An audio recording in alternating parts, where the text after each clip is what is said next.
Well, seems like people have joined the meeting, so it's very good to see lots of people here. And it falls to me to say a big welcome to this fourth in the series of alumni talks from Exeter. Um, and we're very pleased to welcome alumni from our various MBA programs, but also to welcome some applicants into the next year's MBA program. Reza, very good to see you from wherever you are. Um, So just before we start this, a couple of updates for you if you don't already know this stuff. Um, the first thing about the full-time program, which has been the Exeter MBA, it is being rebranded as of September to the One Planet MBA. And that rebranding, of course, is based on a lot of research and work. Um, but that research showed that the One Planet MBA had a lot of brand equity from way back when we used to be called that. But of course, we're not going to be running it in the same way as we did then. We're not in partnership with anybody or WWF or what have you. This is entirely an Exeter program. And the great thing about that is that it gives us the flexibility to upweight, to modify and improve the structure of the program. We're upweighting the sustainability content, the ESG content, the AI content, both in terms of actually what's delivered to students on the program, but also in terms of its visibility within the way that it is discussed on websites and what have you, which all helps in terms of accreditations and rankings and things like that. So we're very pleased about that. And also in September, there is the launch of the online executive MBA. And that's come about because of the demise of the level 7 degree apprenticeship funding. So as that winds down, we're hoping that the online exec MBA is going to be able to take up the slack and provide for those people who are senior managers, directors in work who really want to upskill and broaden their shoulders of leadership. So those are little updates for you. Today, I hope it's no surprise, but it's a very good thing that our discussion is going to be led by an alumni of the MBA program. So he holds an MBA from Exeter, which completed his academic background in international relationships and politics from Birkbeck in the University of London. And it's a huge pleasure to welcome Patrick Litani. Patrick is the Chief Operating Officer at the London Neurocognitive Clinic, where he champions a person-centered approach, fostering an inclusive environment, which is really important in catering to the diverse clientele and personalized care that's required to manage each individual's unique circumstances. And that work is all about enhancing the quality of neurophysiological care in the UK, which in my view is long overdue.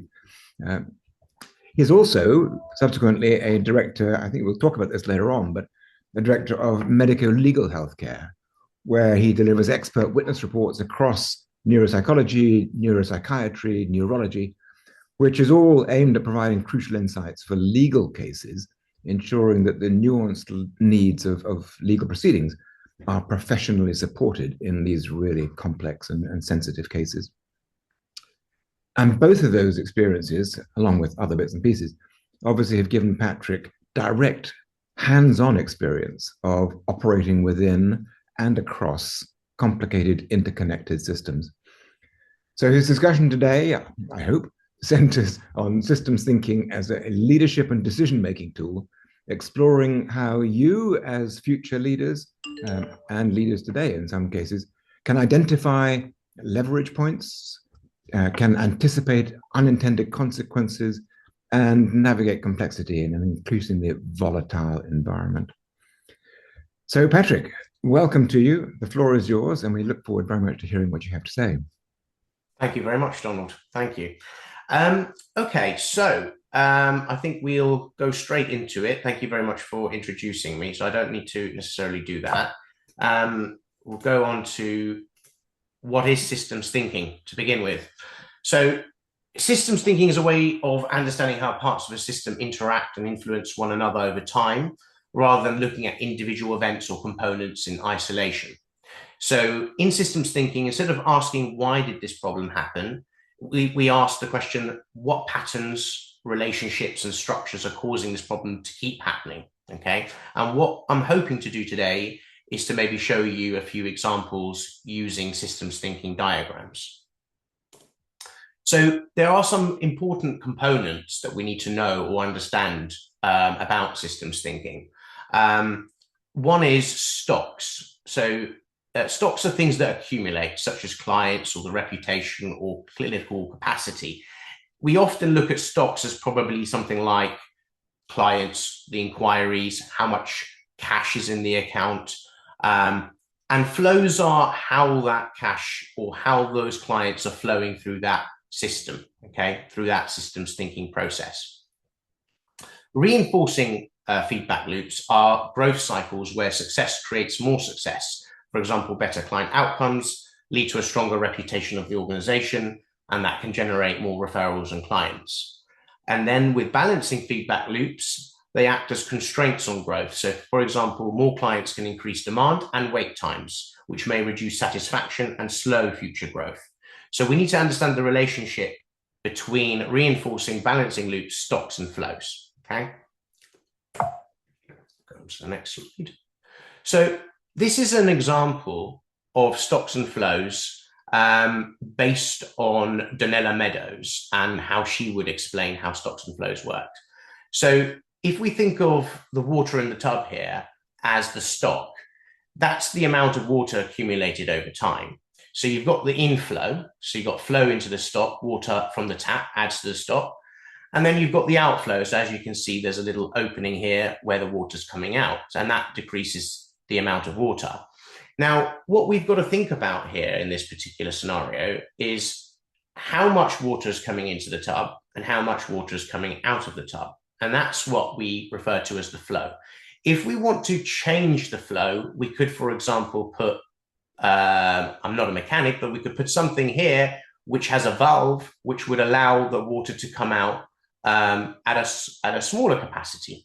And if the flow of the water was coming into the tub at the same capacity, we would then slow down the rate in which the water, in order for the tub to continue increasing the stock. So this is the way in which we're trying to picture really complex scenarios, such as inquiries, stock being cash in the account, etc., and how we would look at this increasing over time, but also decreasing, okay, as a way of explaining it in a real world application. Here is an example of balancing loops as well as reinforcing loops. So if we look at balancing loops here, we've got the bathtub and we've got the water level rises, and as it rises, the water level rises above the target. So we know that it's too high. So as we go along the balancing loop, we can see outflow increases. So more water goes down the drain. The water level decreases and then outflow decreases. So this is an example of what we would call a balancing loop. So it says here how it works. If the water level goes up too high, the outflow increases. This reduces the water level, pushing it back towards the target. The loop counteracts the change. So the idea is that we're looking for something here that helps reinforce or balance the equation in terms of how much water is in the tub and how much water is coming out. Then in regards to reinforcing loops, we'll see here that this is another example that we've got more water in the tub, more water available to spill or splash, more coming in through the tap, and then the inflow increases. So the tap's opened, more runs, and it's longer. So that is an idea of a reinforcing loop that we could implement within systems thinking. Then so these are some of the simple concepts that we need to understand about systems thinking in order to build up some form of picture of the organization or the particular area in the organization that you're in. So it can be applied to a number of different things as a business tool, particularly as a visual in order to be able to explain real complex scenarios. Now, this is another area of systems thinking, which is the leverage points. So if you like to think, this is if you like, an iceberg model, which has been used many upon times before systems thinking. I believe Sigmund Freud used it to talk about the unconscious and the conscious mind. But in any case, this has been used by Peter Senge as a way of explaining what can be affected within the cycle. So if we look at the top half here, so the shallow bit. So these are the leverage points that are considered to have a lower impact. So if we were, for example, to concentrate on things like delays in cycles, what we're effectively saying here is that that's not as effective as looking deeper within the horizon. And that's why we use an iceberg, because of course we need the iceberg to be within a structure. So we need to have something here at the bottom in order to support the top. And as we look and as we go deeper, these are the transformational impact points that we can look at. So if you look at these leverage points and think of them as ways of which you can affect the system. So if you're within a system, so for example, systems can be thought about as your own household, your own family, the University of Exeter, being an alumni of the University of Exeter, it's a system. And so there are, for example, rules within that system. So if we were to look at number 5 and we were to think about how we could change the rules of the system, that is being indicated as being a greater impact in terms of the result that we're trying to look for. Again, mindset or paradigm. So if we look further down at the bottom of the iceberg, if we were to change the mindset of the individuals in the organization, that would have a transformational impact in terms of the results that we're trying to produce. So these are the 12, if you like, leverage points that Donella Meadows and Peter Senge describe in their works. Now, what I've done is I've taken liberty to create from one of my organizations an example of what systems thinking looks like. So as you can see here, inquiries and leads are the stock. And as you can see here, we've got reinforcing loops. So for example, brand awareness and reputation being one of those reinforcing balancing loops, information and education content, clinical capacity, evidence-based practice. And then of course, we've got on this side here, reinforcing loops in terms of higher demand, reduced capacity, etc. Now, each one of these are seen as stock. So clients in assessment, and if we have less clients in the assessment process, then obviously the stock is going down. Inquiries and leads are slowing down. Again, we would need to look at why that is and then home in on the reasons as to why that stock is falling. What can we do in terms of putting a reinforcing feedback loop in there or a balancing feedback loop? Is that more marketing? How's the marketing doing? Looking at the numbers of the marketing and dissecting that individually in order to understand how that affects the stock overall. So as you can see here, examples within the clinic setting that I'm a part of and run is the inquiries in the pipeline, clients in assessment, active clients in treatment, the outcomes achieved, and the reputation and trust. Now, key leverage points here would be to increase awareness. So we've discovered that educating people about different disorders, about how we work, our person-centered holistic approach, our mission statement has helped leverage the stock. So that's where the inquiries and leads have begun to convert and move into becoming clients in assessment and moving down the chain. Improved conversion, so streamline inquiries, assessments, and then the treatment starting. So these are all leverage points. So these are where we can actually affect certain changes within the system that we're looking at. Let's move on to the next slide. So this is seeing the bigger picture of the organization. So again, this resembles the system. So this is the overall system. And we've got smaller subset systems. So we've got measures, processes, people, resources, the environment.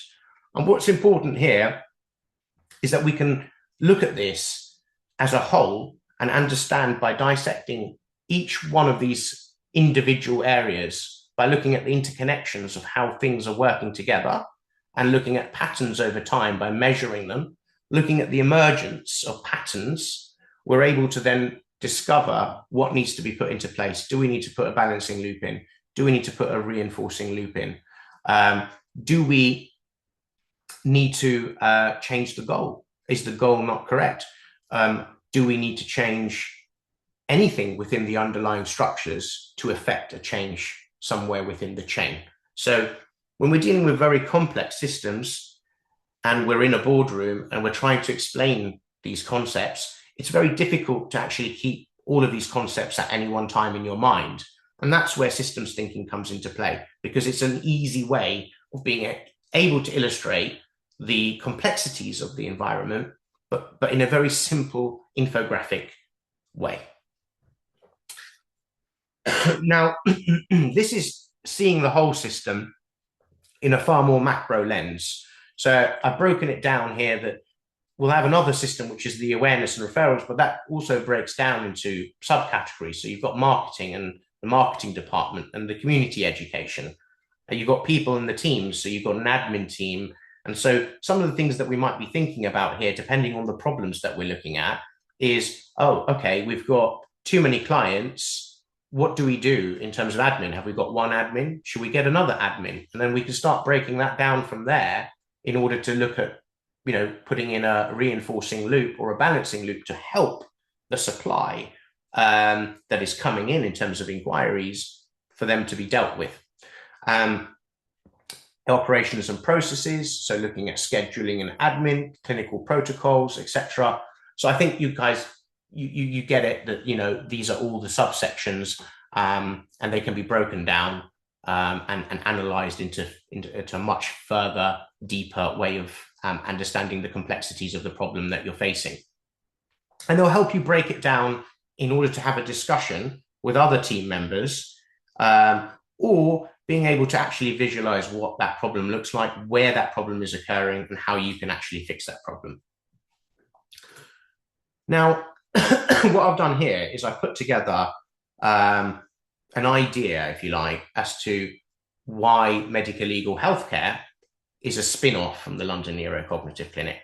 And I'm hoping that this slide will show you some of the thinking behind why the company had to split.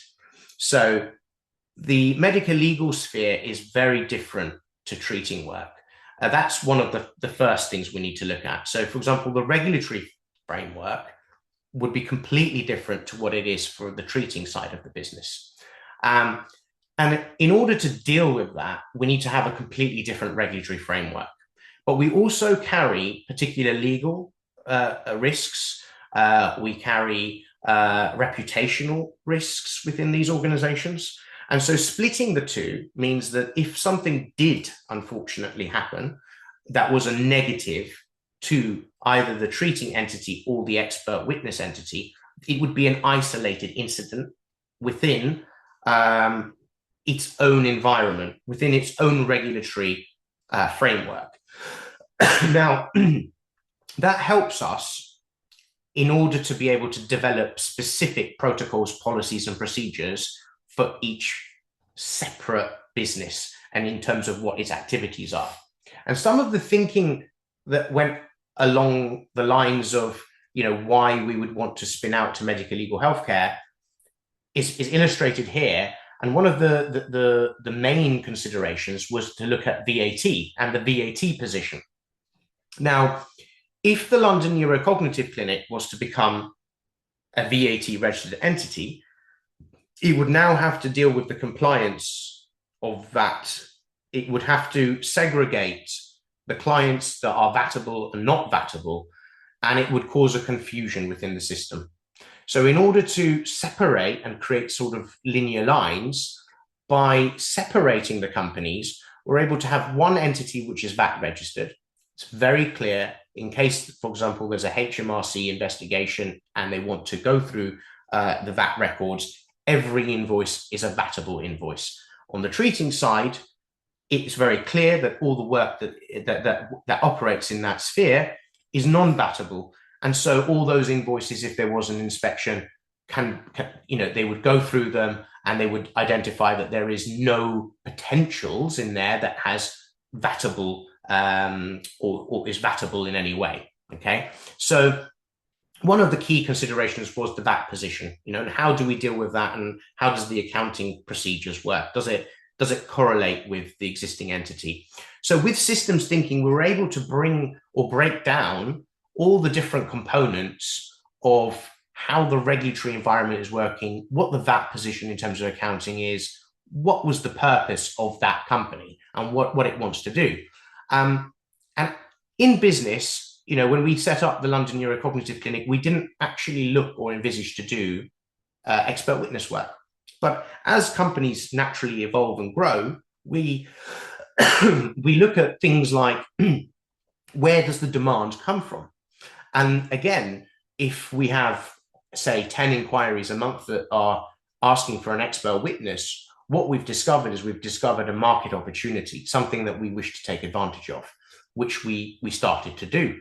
But then as the business started to grow, there was the regulatory context to look at. It's making sure that everybody that was on board in the panel has is got continued CPD, arranging that CPD, the education around it, making sure that the documents are checked. We've got DBS checks, etc. And the two units, although they have similarities, there are vast differences in terms of how they behave. For example, I would say that the clinicians who are doing treating work have an onus towards their regulator, so the HCPC. The expert witnesses that operate under the medico-legal healthcare bracket would be looking at their duty towards the courts, irrespective of who has instructed them.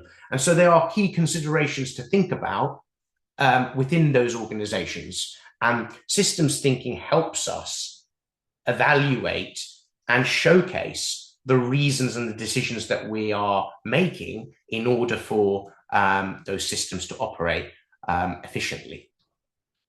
Now, I like to think of it as a bit of a pinball game. So I've developed this little image here as a way of showcasing what this might look like if it was a video game. And it actually is a system. A pinball game is a system. The roulette table, if you think about the casino, is a system. And the system is rigged. It has rules. And so the casino system, if you were to go to the roulette table, would be that they have a 1% house edge, or in the American tables, perhaps a bit more when you've got the 00 and the 0. Again, those rules were created in order to have a 1 or 2% house edge. So if we think about having edge, and we think about a system, and we look at this pinball table, what I would do if I wanted to make sure that that ball hits the outcome, and it hits the outcome after we've hit the reinforcing loop, and that has gone through the resource flow, and then it's gone through the information flow, gone to the balancing loop, hit the delay box, but then hit the reinforcing loop and gone all the way around again. If that's the ideal circuit, we've got the levers here on the side. So we could look at the rules of the game. So we could put a little pin here where the delay, above the delay button, so when it pings up and it hits the corner of one of those pins, it hits another pin, okay? But maybe it actually goes to the other side. But that's exactly what we're trying to resemble here, that we are trying to develop the pins along this game in order to route that ball the way in which we want that ball to move, in order to hit outcomes, which is effectively our jackpot, which is our result, it's our goal, okay? So if we look at these levers, these are sort of examples of what we can change. So if the goal was to hit outcomes 20 times, then we would want to construct the pins within this game in such a way that it will hit outcomes as many times as possible. With the rules, we'd want to change the structure. So we'd want to put pins in a way where it's sort of, oh, well, we don't want it to go to resource flow first. We want it to hit into information flow. And then we want it to go to resource flow. And a way of thinking of that is, HR would deal with the incoming of a new person, and then that would move on to line management. And from line management, it would move on to whatever it moves on to next. So that's how we're thinking about where we are, those complex systems. And again, the levers here represent all the different ways in which we can affect that system. And what's interesting is that if we were to design this as a game and we were to put the pins in, and then we were to press the start button and see where the ball goes, we would be able to see whether or not it actually achieves the goal. And when it doesn't, we can change the pin. But with a real life situation, we'd probably want to look at what effect that pin would do. putting a pin specifically somewhere. So, for example, putting a middle manager specifically in that office will have an effect of some sort. What is that effect? And then breaking that down in order to further understand why we've placed a pin there, why have we created a rule, and what information goes with the rule, with the goal, and what structures have we've got around it in order to make it work. And then effectively, we should hit jackpot. Okay. I hope you guys enjoyed that. We're now up for questions. Any questions? That's excellent. Thank you, Patrick. Really interesting stuff there, and great visualization of the issues as well. So thank you for that. My pleasure. If anybody has questions, by all means, unmute and speak up, or you can put them in the chat and we'll have a look at them. But just to get us going, a question that I was wondering about. If you are looking at an organization or whatever, but let's call it an organization from afresh, what's the start point in analyzing it and systematizing it? So the starting point in terms of looking at the system. Yeah. Well, I mean, you can create the system. I mean, it depends on how you want to look at the system, because you could look at the system from a grand sort of corporate scale, if you like. And that's your sort of macro system. But you could also be working, for example, in a marketing department, and you could be looking at just your system in isolation and how that system would interlink with other systems. Of course, there is always external factors, if you like, external actors to that system, and you can take consideration of that. And that's the whole idea of systems thinking, is that although we're looking at a segregated system in some way, there is still the ability to look at the external influences of that system. Okay. And then what we start to do is we start to understand how all the different systems interplay, a bit like international relations, a bit like how countries are all talking to each other. In that same way, we're able to start to see a bigger picture as well as a micro picture. So really, systems thinking can be used in a micro as well as macro sort of format in order to illustrate, if you like, the caveats or the things that could potentially go wrong. Obviously, presumably in an ideal world, you need both the macro and the micro because they're interfaced. Indeed, yeah. But I would imagine it really depends on a lot of the job role in terms of the industry as well. So it's going to look very different for each person or each industry. And if you were, for example, on the board, you would be looking at things on a macro level first and then moving into a more micro level. But if you were, for example, just in a department where you were just heading up marketing, for example, you would probably be looking at your systems as a priority, but then looking at the external systems and how that affects that particular system. Yeah.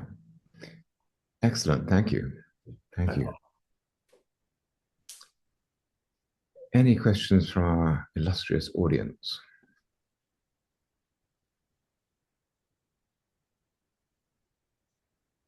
Well, I hope it all made sense. There's a question from us to the audience. Did it all make sense? Great. Do you guys think that you might use this tool in your work going forward? Yeah, sure, Patrick. Nice to meet you. My name is Jose Antonio. I am currently studying the MBA at the University of Exeter. And I am really thankful for the information that you just gave us. Back home in Mexico, I manage a group of clinics. They are like specialist clinics, and I'm currently now trying to improve all the operations. And I think that implementing the system thinking that you were just talking about, because I can tell about the complexity of the situation now that I'm doing operations, admin, legal, commercialization. So there are many systems inside, and I think the information you just shared with us is going to be really important for starting designing those systems on the organization I manage. So thank you. No problem. My pleasure. I'm glad to hear that. And Jose, obviously the slides will be available to you, so some of those examples will be particularly relevant, I guess, to your own case. Thank you. Any other questions? Anybody, any observations?